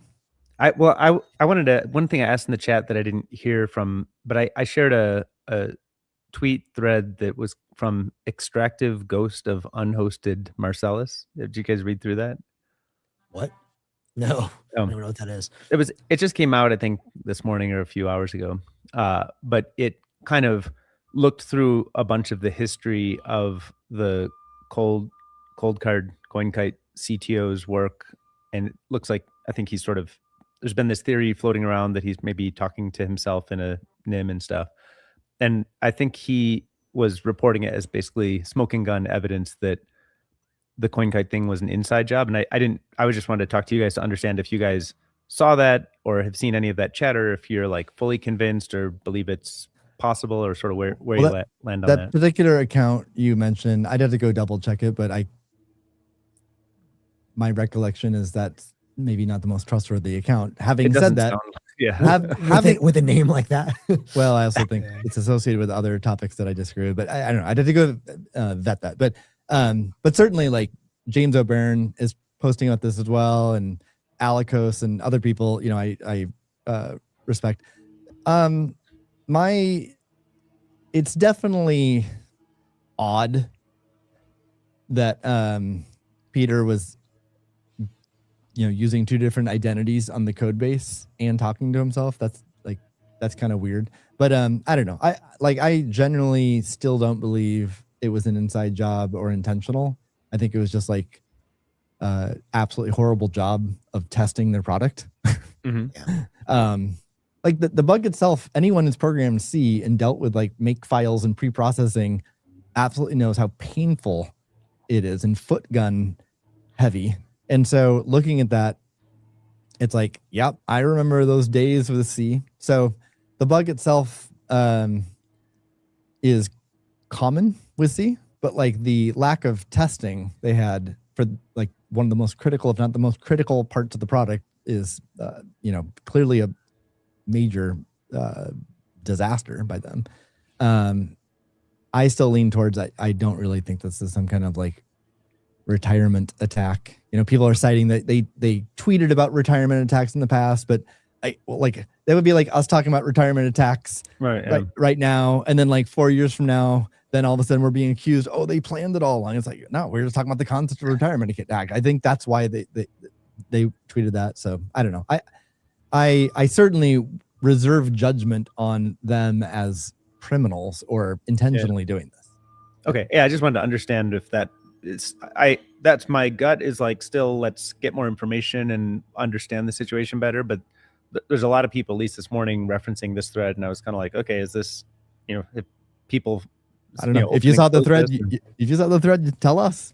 I mean, he's pointing out things like the I guess there was, was it Switch is the pseudonym that he was using? SWITCK. Well, they're both NIMs. Yeah. Oh, okay. But Doc Hex is not his name either. That's okay, right. Doc Hex and Switch. You don't say. Kind of sock puppeting each other or whatever. But I think one of them had just created the account 3 months before and just was kind of an anon that just made his first contribution. And then all of a sudden COLDCARD shows up, pulling down this random anon's first contribution, asking to include it in the code of COLDCARD. So it just kind of, it smelled really funny. It's not a smoking gun by any means, but it's just wanted to understand if you guys had, it sounds like still kind of paused, waiting, thinking about it, which I think it's easy to go back and look at information and form a view that's not correct. But I mean, I don't know. I mean, it seems pretty clear. Like we know that there is this big brouhaha over like it was FOSS, and then they didn't like that people are using it as FOSS, so they changed the license, and then that, like we talked about this last week. Then you have to change out the code, and they imported all this new code. Turned out to be a disastrous decision, and they just imported all this code. Like that all seems quite factual, and we know that. Now, why was there the same? And I think it's pretty proven at this point. I don't even know if it's fully proven that the same person had the two NIMs, but like, let's assume that's true. I think it is by a GPT. Unclear why they're talking to each other that way, but I don't know. I mean, developers are weird. Like, I mean, that's also true. Developers are weird. I think a useful framework for these kinds of questions in general is like, I mean, look, obviously the world's a weird place, and I think it's a good idea to keep an open mind in many fronts and just like say we don't know. However, I mean, well, I'll say two things. One, a useful framework is to, when you see events in the world, to ask who benefits and why. Yeah, totally. And I think it's extremely unlikely it was actually a retirement attack to get money, because the difficulty in trying to launder that, like you're going to get caught in the process. Probably someday those people probably will. I mean, you can do your own speculation. Are there other reasons that people might do that are not retirement attack? I mean, you can think about that on your own. This thread was proposing also that I think a historical archive of the Doc Hex had a resume up that said he had built some sort of KVM switch for a company that was registered to do business with the federal government. So maybe there's kind of like that's always a possibility in this case. I'm not. But I think the bigger takeaway from all of this is like, regardless, like you should assume, be paranoid on every front. The bigger takeaway is right now, the AI thing is real. Yeah. Whether no matter whose incentives are pushing in whatever direction. And the best thing you can do, in my opinion, is make sure you are aware of that and working with people that are actively trying to guard against the AI thing. All right, I got a few more things I want to get in the show, and we got a few minutes left. So really quick, I want to talk about responsible disclosure and bug bounties. But so right after the COLDCARD incident, I think it was like, so that started Thursday. We talked about it on Friday. And then the next morning at like 3 a.m., I wake up. I've been waking up at 3 or 4 a.m. every day since the COLDCARD incident.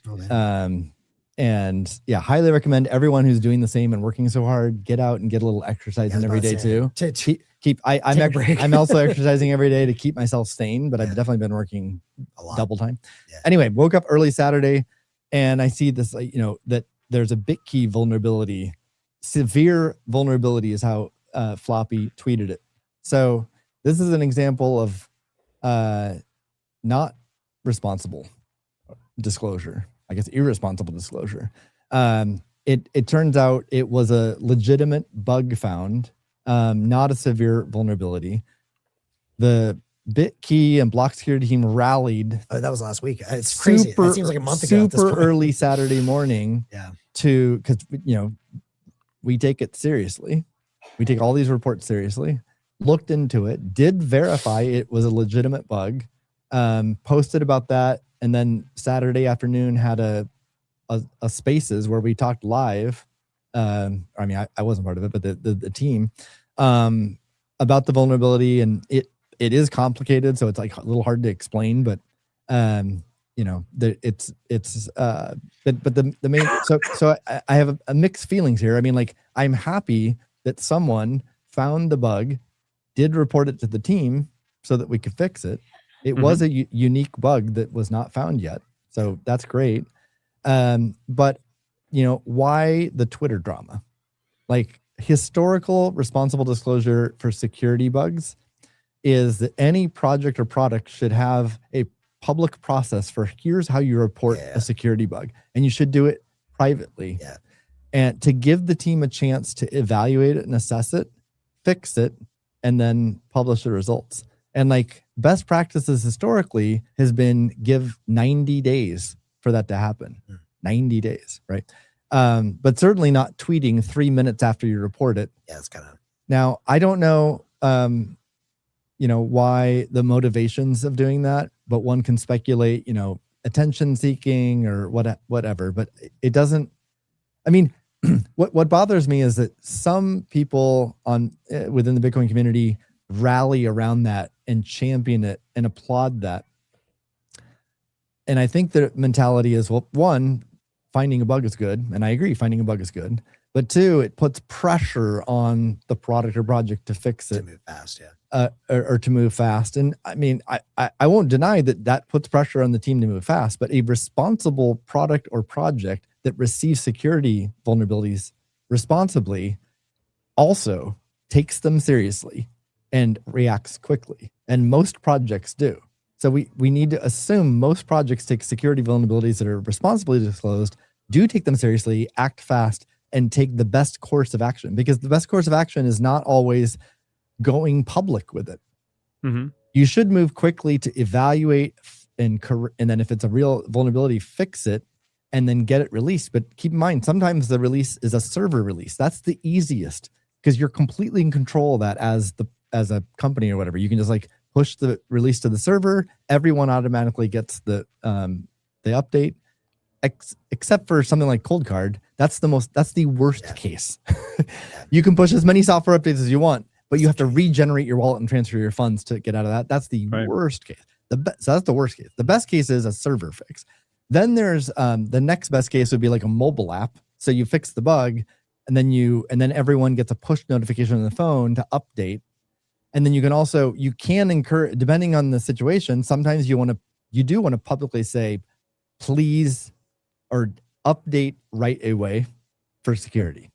Or you can say update right away for security. Here's why. You will have funds stolen or you'll have bad things happen to you if you don't do it. Or it can be silent. And then it could also be like a firmware update to a hardware wallet, which is like even more onerous and harder to get updates. Yeah. Sorry, you're not feeling good, DK. Sorry, cough. Yeah, no worries. But anyway, it's complicated. Even a responsible team urgently correcting things, it's a complex array of options for how to get this safely to their customers.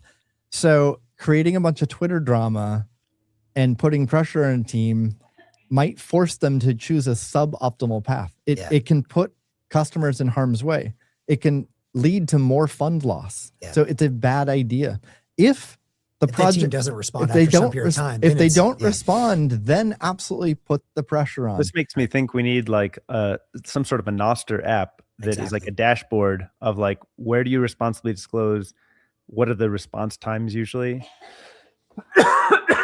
Salud, yeah, shit. Oh, those like metrics. That's a good idea. Like keeping metrics of how because projects agents do. should be probably agents will be the ones disclosing in the future. And so if they can just consult some sort of a Nostr based dashboard, or, kind of pull the data from relays, and they can know, oh, this one I can report, or this one doesn't get addressed for, a year. So I'm going to actually make a bunch of Twitter drama to cause it to be seen sooner, or this one gets handled in 48 hours. So I'm just not going to create a bunch of drama. Even sick DK comes through with the ideas. Good job. No, that's a good idea. I like that. But I think we do need to revisit the 90-day best practices in the age of AI. 90 days is too long. So I think responsible disclosure best practices need to be revisited. But I can guarantee you the answer is not 0 seconds. Right. And it does more harm than good. And I don't know if we'll change the behavior of certain individuals doing this, but I do at least hope to inform and educate the broader folks who champion that to understand and appreciate why that actually can be harmful to people. Totally. So that's I wanted to get that out there. I have one other big question for you, Steve. I don't know, maybe it's too big of a topic to tackle at the end, and how much you could even say. But with all of the hacks and everything going on, I'm noticing some Lightning nodes coming down. What is your thought? What can we talk about with the state of the Lightning network?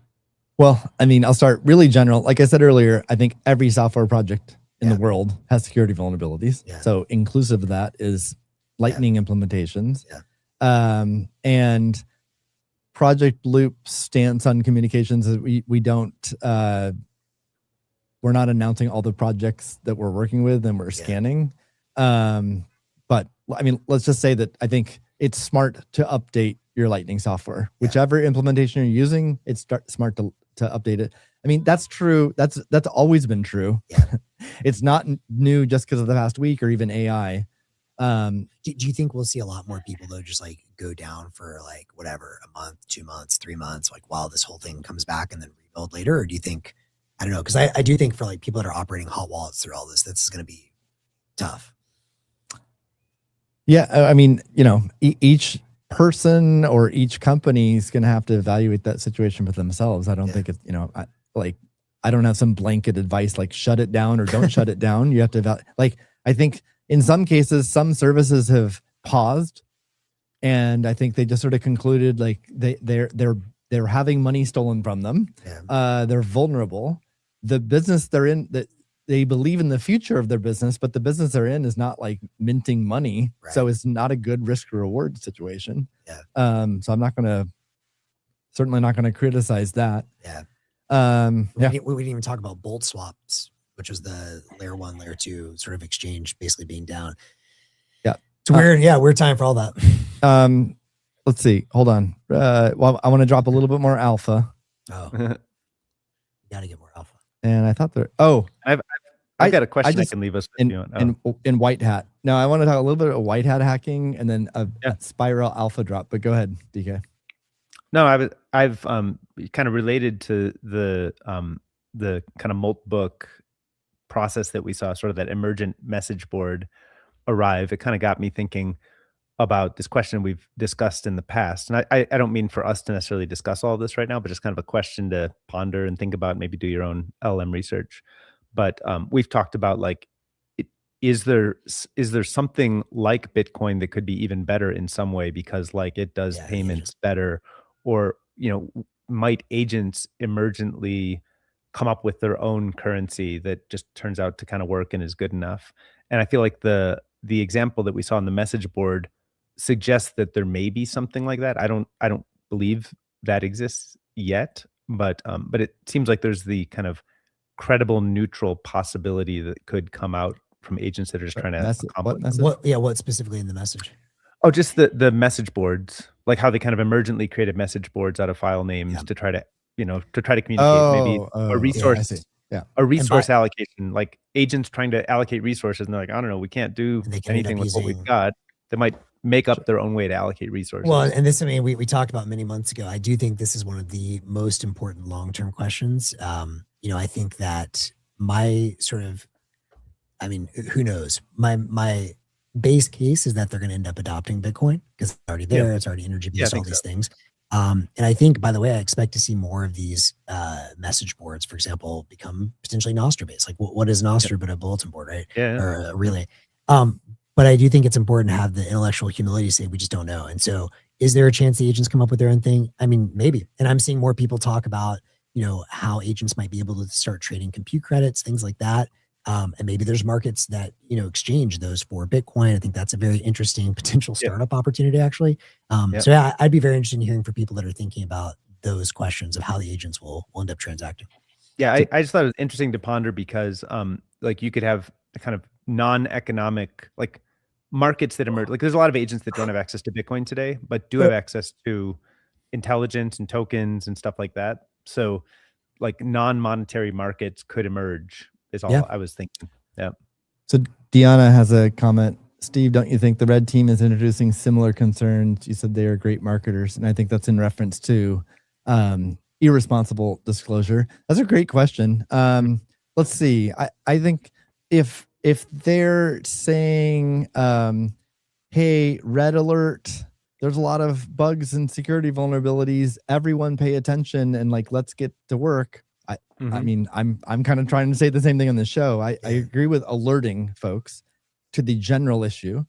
If they're reporting saying like a specific project, total like 6,000 vulnerabilities found overall, I think that's fine. Project Loupe also reported a total amount. We did seek out with the projects we worked on feedback on whether we could report specific numbers for each project and concluded not to do that. Like keep it aggregate. So that was our decision. I don't know what the red team folks are doing. I haven't seen them veer into like saying, specific projects, specific vulnerabilities. That would maybe cross a line. I do think this is like, it is a special period where moving fast and communicating fast is generally appropriate, but I still don't think, I think people need to understand the costs of creating hysteria. And if you reveal too much specific information about a bug, that can be very dangerous for people. And one other thing, I think we've talked about this a lot on the show internally. I think the other big takeaway for me is just like, we've spent so much time as a community preparing for theoretical risks. Like, I'm not saying the quantum's not going to happen, but I also think it's just like a really important wake up for everyone to realize AI is here now. And like, it's a more near-term actual practical risk that's very, very real. And it kind of reminds me a little bit, not saying we shouldn't be preparing, because I think the AI will help quantum computers happen faster with their research. And quantum's just one example. It's actually a pretty real example. But, I think about this a little bit in some of the like, the cold card hack and self-custody and stuff, where it's like people are like really in the Bitcoin community focus on like the extreme edge cases where it's like often like the most basic thing is the thing that's like, hey, is the seed have enough entropy? Or like, hey, like is your whatever database going to get hacked? So I just think maybe it's also a good kind of like refresh and reset to focus on like the absolute fundamentals. And to me right now, like AI is 120% of that, which I know you're pushing for people all over the world to get that message, but it seems like not everyone has yet. So. All right. We're going long today. Hopefully you guys are okay with that. I know we're already at 142. Wow. Okay. So I wanted to touch on white hat hacking philosophy, process, and challenges. Okay. So I think it was last Friday. There's like thinking about, can we catch the bad guy? Can we catch the criminals, reclaim the Bitcoin from them, and then give it back to the rightful owners? And then that raised questions. How do you know who the rightful owners are? So there's and we talked about that on the show last week. I did want to make one correction or addition that I learned since then. We talked about the UID or unique ID that's in the hardware product as to helping identify the rightful owner. That is a weaker piece of evidence than I had mentioned last week. It turns out the UID, it's a 96-bit number on the chip. That is unique. So every chip that gets produced, it has a 96-bit number, which is unique. But COLDCARD only used 32 bits of the 96 bits in the generation of the key. Even 32 bits, though, is a pretty big search space. The odds of two hardware products being created with the same 32 bits that are used for entropy is low. However, that 32 bits they chose, it turns out, is way weaker than 32 bits implies. It's like the XY coordinate on the wafer. And so it's like 100 by 100 integers. So it's more like 1 in 10,000. So if you can do some math there to realize there's probably some cold cards where there's two that have the same UID that's used for the entropy. So it's not perfect, but it's still, whatever, something like a 1 in 10,000 chance that my cold card matches your cold card. If you combine additional evidence, it's still a pretty strong solution there, but I just wanted to note that correction. But then, okay, so it's one thing if like the feds catch the guy, get the money back, and then I still believe we have a pretty strong process to get the coins back to the rightful owners. But then it raises a question about, okay, if only a portion of the stolen coins are reclaimed, then how are they redistributed? Is it, do you map it because you can map the coins back to 1-to-1 to each wallet. So you could make whole 100% for the customers of the coins you got back, but then other customers would get 0% back. So is that fair? Or is it, everyone gets a haircut? Is that fair? And I don't think there's like an objective right answer to that question, but that's an interesting discussion and debate and philosophy around that. Then there is the other approach, which is white hat hacking, which I've seen a lot about on Twitter, and apparently there's instances of this. This is where someone, by definition, white hat, someone well-intentioned who is equipped to take the coins. They have the knowledge, the compute power, the ability to take a rightful owner's coins out of their wallet for safekeeping, so that they can later give them back to that rightful owner and beat a black hat, a criminal, to the case. Now, number one, I don't know what the legal case history is here and precedent. I have no idea about the legality of it. But two, I was still interested in this. It sounds well-intentioned. But I saw some instances that people are saying like, yeah, they did it. And then people would ask, what's the process for getting it back? And they're like, we'll figure that out later. I think that's an insane approach. If you don't know how you're going to get the coins back to the rightful owner, that seems crazy to me that you would take the coins and then not really know how you're going to get it back and answer some of these other questions. But also I had learned from others on the thinking in this. I've actually sort of come around to thinking it's not an ethical approach, because I think it's a violation of property rights. Let's say that you were a cold card owner and you had Bitcoin on there, and then I'm a white hat attacker, and I think I'm being well-intentioned, and I take your coin. I don't know you, but I take the coins out of your wallet. What if you were about to transfer your coins to a safer wallet? Yeah, I've taken that right from you. You can't do it because you don't have your Bitcoin anymore. Right. What if the end result is I can't figure out how to get the coins back to you, and then you never get your Bitcoin back? What if it somehow gets I get the feds take the coins from me or whatever, and then it gets wrapped up into a multi-year process. Yeah, that seems like.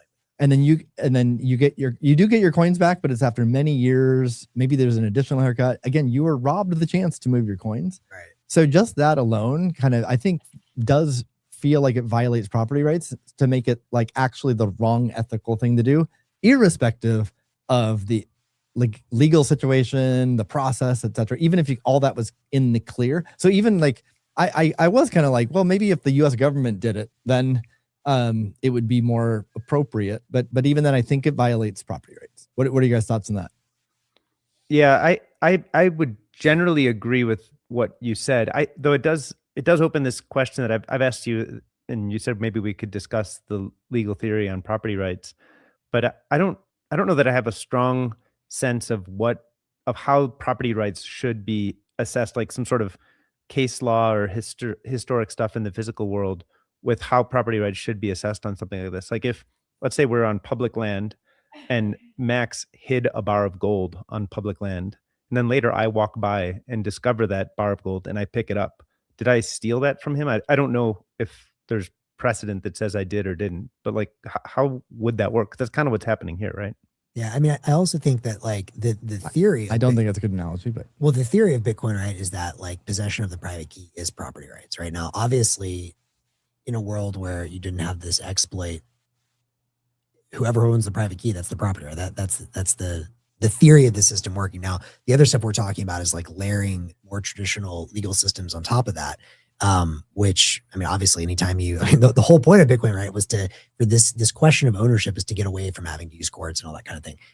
Given that that's where we are, I mean, to me, I mean, first of all, I think the idea of just like hacking and be like, I don't know what I'm going to do with it sounds pretty crazy. I think the only move that I could see working there is, like you said, either the federal government doing it, or if your answer was, I'm taking this and just giving it to the federal government. And obviously I know Bitcoiners don't necessarily love the government, but like, they're probably in the best position to try and figure that out in the future. I get your point that it robs you the chance to move it. I mean, there's probably some like timeline, right? Where like, maybe in the first 48 hours, that was really bad. If you haven't moved it a week on and it's still vulnerable, at some point, kind of like it's a trade-off. The same philosophy will exist with if quantum ever becomes a thing, right? And we've talked about that before. Yeah. And my view on quantum was, and this is loosely held, right? Like these, I mean, again, like the system works. It's kind of a failure of the system, right? Because the system works when you don't have to go into these edge cases. One difference between quantum, if that ever occurs, then the Bitcoin network is failing. Correct. Here, a product was failing. So Correct. I do think that's an important distinction. That's true. Meaning you might arrive at different conclusions on the two because of that difference. Yeah. But I mean, at the end of the day, I do think I was in favor and still probably am on the network question of quantum of, don't mess with the protocol because that would invalidate everything in the future. That's like the Ethereum DAO fork. But again, to your point here, it is different because it's a specific product. I mean, I think the answer is there is no great answer for this. I do think the longer it goes with no one moving that, the less the fact that they should have the right to move that in the short term is a concern. So maybe the government actually would have a pretty good, chance and system, and you'd rather get your coins back to them 4 years later than lose everything. And how do you even know, if somebody registers as white hat, they claim they're white hat, but how do you know? Or like, yeah, exactly. They could be black hat and then they could become white hat. And it probably should be the state at that point. If that's actually a good point. Because obviously if you give the money, I mean, if you claim your white hat and then you give the money back, you can say like, well, there's proof. But you can claim your white hat, take the coins, actually intend to keep them, and then if you change your mind later and give them back, then just be like, yeah, it's a white hat. So that gets murky as well. Some comments here. This is a great discussion. I mean, this is clearly one where it's not like there's like a objective answer, like we have the fact, we move on. Yeah, that's why it's kind of interesting. This is like so some people's thoughts here. We'll see. Vinny says before you take off, you have to be confident you can land. I think that's you'd be good to have a plan after you get the coins. And then one's compliment. So guessing a number is not a violation of property rights. You can't own a number. So I definitely need to think about that more and discuss that. But that's maybe an interesting angle to evaluate this philosophy. Anyway, I think kind of what I would agree with that. And that's kind of that's sort of the general position that I would take is like, if you got it, if you found the bar of gold on the side, like it's yours. I'm not saying it's good that happened, but here, let me poke at that analogy a little bit. If I take a bar of gold and bury it in public land, that is different. I mean, I don't own that land. It's public land, so you can kind of argue like anyone, it's public, anyone can, or either the government, like if it's like a city or something, it's this is federal land. So if I buried it right out here, then like, okay, it's either anyone's game or the government owns it. I don't even know what the legal precedent on that is, but I do think it's different than if it's my if it's on the public blockchain, but it was in my like private ownership. I think that's different. I don't know if it's the right comparison though to say number, like you don't really own a number.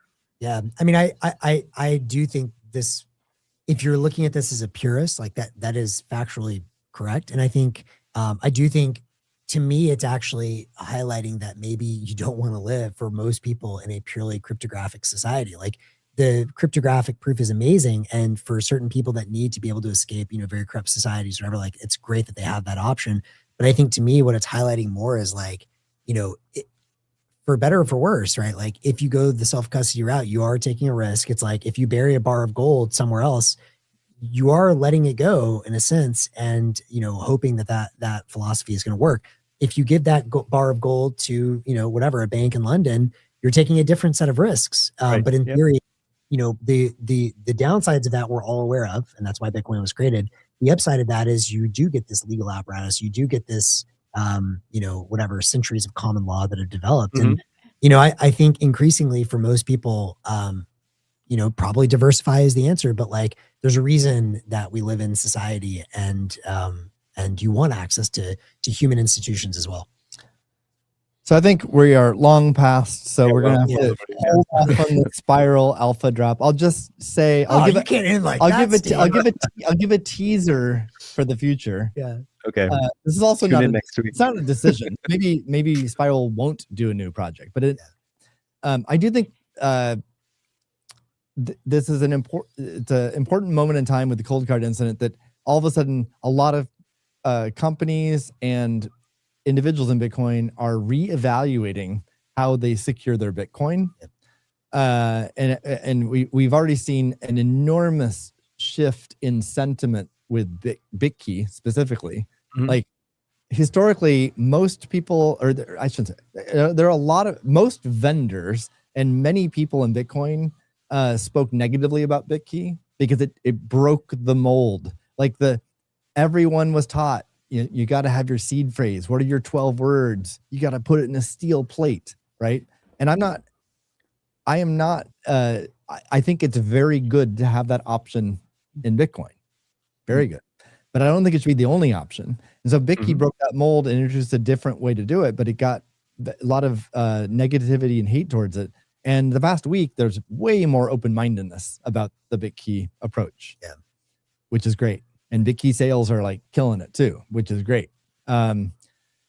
So the project that I think might be very interesting for Spiral is an open protocol for multi-signature, multi-vendor wallets. That's a good idea. Yeah. Drawing from all the design and thinking of BitKey, which I've been a champion of for 5 years, since day one, over 5 years now.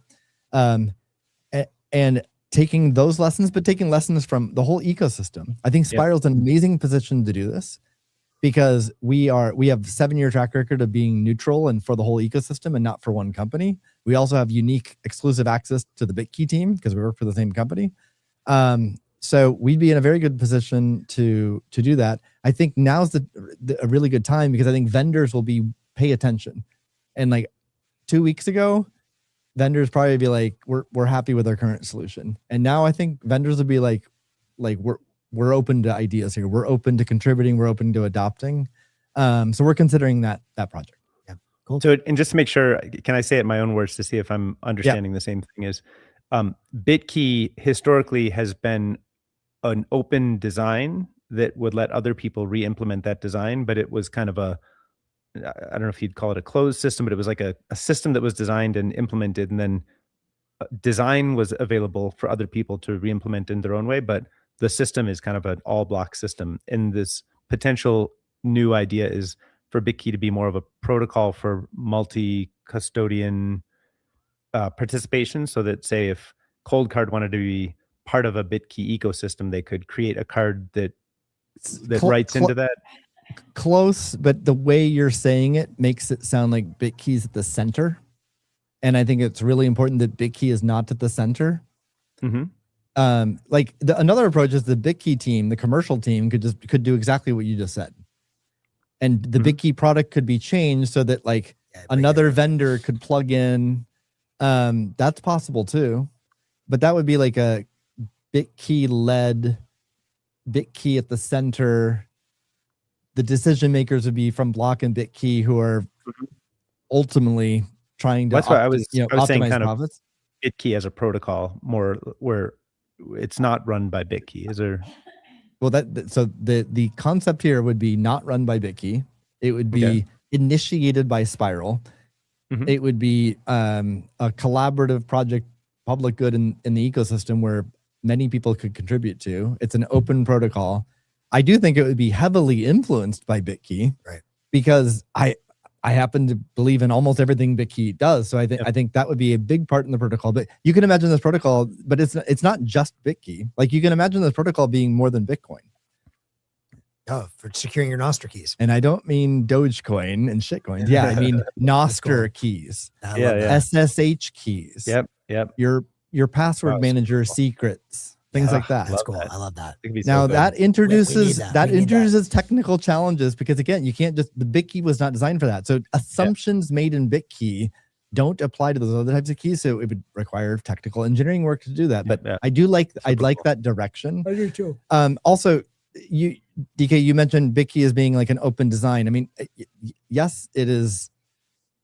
People can copy that design. The code is open source. It's MIT licensed, so you can copy the code too and use it. But yeah, it's very much it's very tightly coupled. Right.